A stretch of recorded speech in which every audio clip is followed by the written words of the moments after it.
With respect to the issue of the United States taking military action against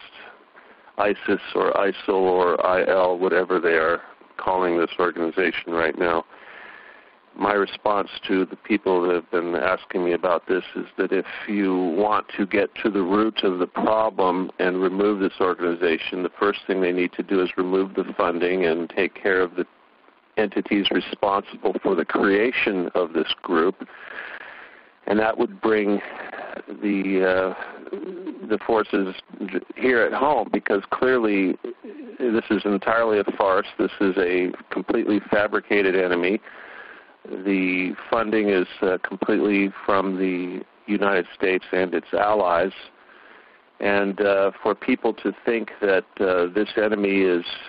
something that needs to be attacked in Syria or Iraq is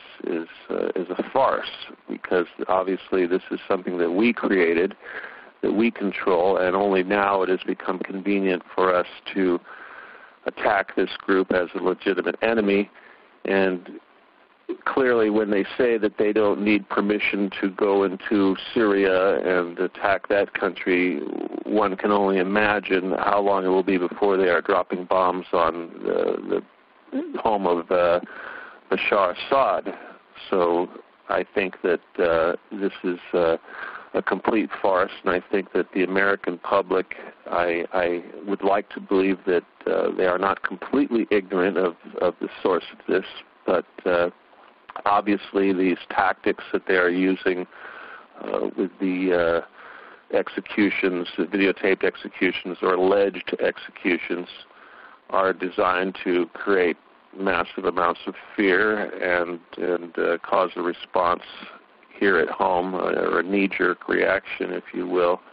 to authorize more spending and more bloodshed and more warfare. But again, this is not to change the subject, but this is almost like Ebola,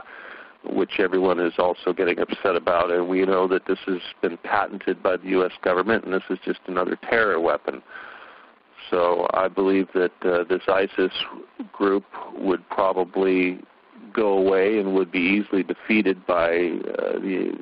armies of Bashar Assad, perhaps, if they were left alone to their own ways and their own sources of funding. I am very disappointed that so many people think that this is an attractive group to join, but I suspect that there are people who are disillusioned with the current power structure of the world, and they think that this may be an effective way of making big changes in the world. But ultimately, I believe that this terror organization is a complete fabrication, and that the true source of the problem is probably ultimately going to rest within our own government, or perhaps even banking cabals and Rothschilds and the usual sources for all of this sort of thing.